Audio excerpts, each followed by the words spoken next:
Hello and welcome back to Stop and Go F1 for this, our review of the Canadian Grand Prix. Now, before we get into the race itself, there are some penalties we need to have a look at, and by some I mean quite a few.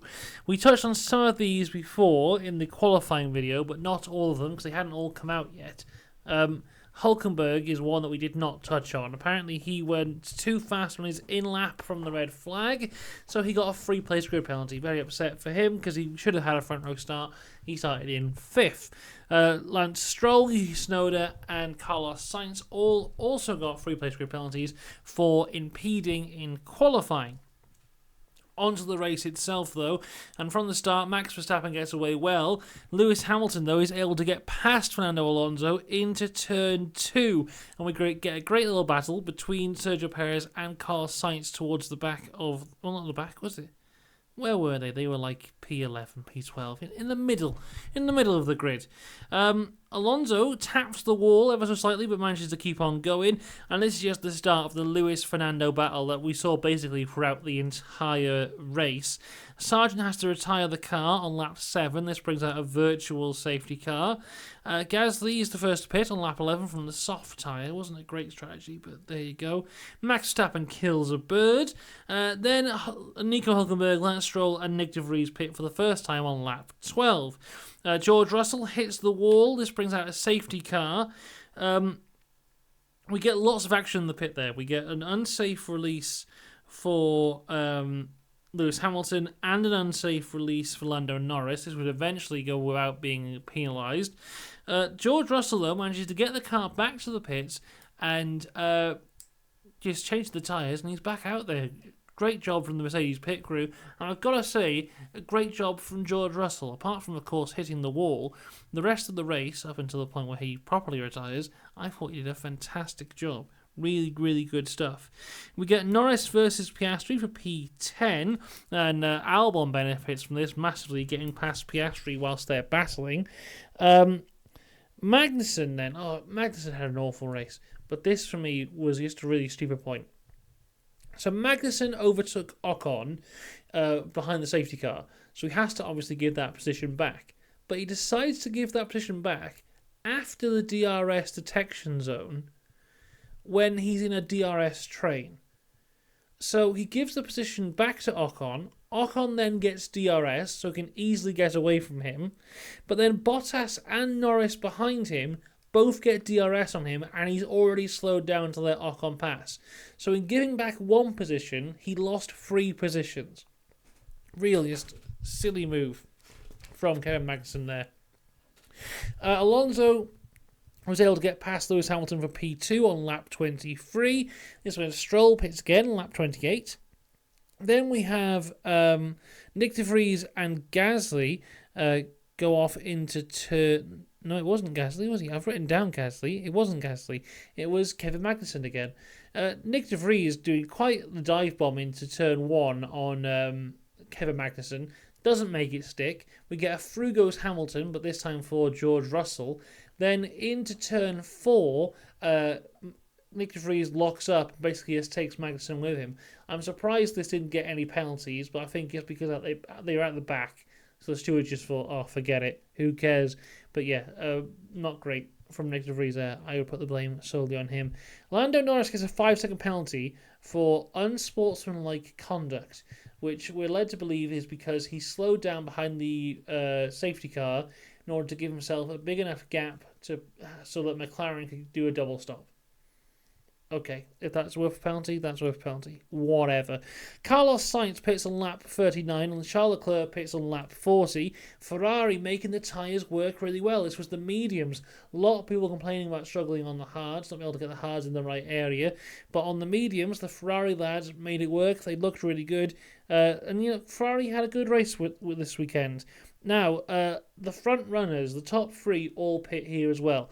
So Lewis Hamilton pits first, then Alonso, then Max. Lewis and Max both pit on the mediums. Alonso pits onto the hards, which I thought was going to be a huge mistake for Aston. And I still think it was a huge mistake for Aston, but they didn't have to really deal with any of the downfall of it. Everyone was struggling on the hards consistently. Ferrari have just proved that you can comfortably go long on the mediums, and Red Bull and Mercedes used this data to put Max and Lewis on the mediums. Aston put him on the hards that everyone was struggling with, and towards the end of the race, throughout most of the race, we would see Fernando struggling.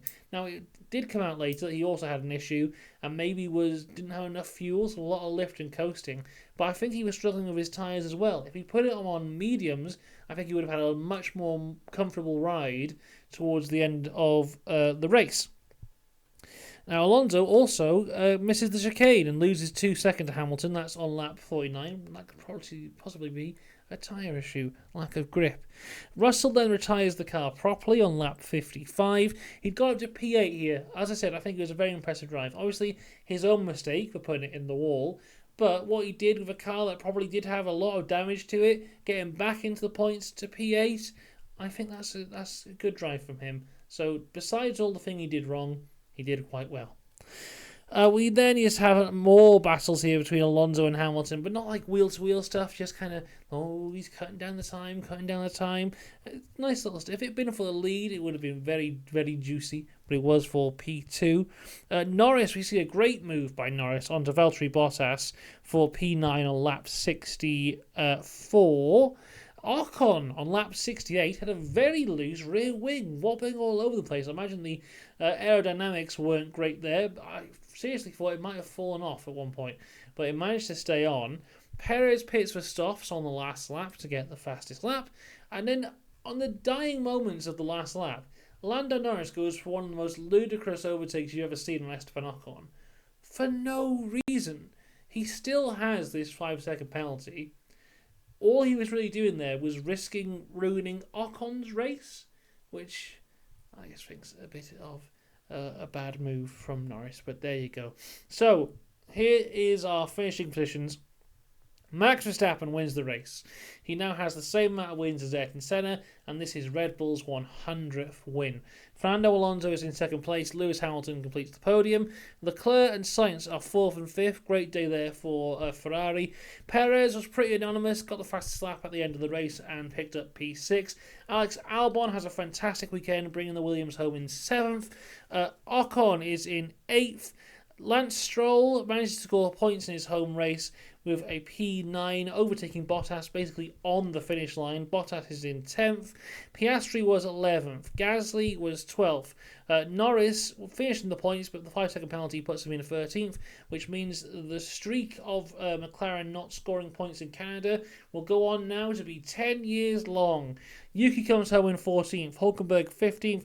Zhou in 16th. Magnussen 17th. And then De Vries was the last of the non-finishers, with George Russell and Logan Sargent not finishing the race. As I said, Alonso had an issue throughout the race, whatever that may have been. Overall, good race. I enjoyed it. My driver of the day would have been the same guy it went to, being Alex Albon, because I think he drove fantastically this weekend, and hopefully more of the same will be coming to him, because if this is the Williams upgrades working, I'm very happy for him. And I look forward to seeing what Logan Sargent can do with them when they come to Silverstone. Of course, though, the next race will be in Austria. Now, is Austria a sprint race? It might be. I can't quite remember. But Austria is always a good race, and it's always a good race for Max Verstappen, who has led 224 laps now in a row, which I think puts him 5th of all time in terms of laps led in a row. If he was able to lead Austria from start to finish, he would break a F1 record that has been held since 1953. So, big things could be going down in Austria. It's not next week, it is the week after. So we've got a bit of a gap. Make sure you stay subscribe though, because there'll be videos here next weekend to fill in the non-F1 gap, which should be a lot of fun. I will see you then. My predictions, by the way, I think we got them both right, which is shocking stuff. I said no one to crash into the wall of champions in the race, tick. And I said Bottas to beat Zhou, tick. I think that's the first time in the history of this channel that I've got both predictions right. What a wonderful time. Right, I will see you next time. So yeah, videos coming out next week. Then the week after that, we'll be doing all the stuff for Austria. I can't wait. I'll see you then. Goodbye.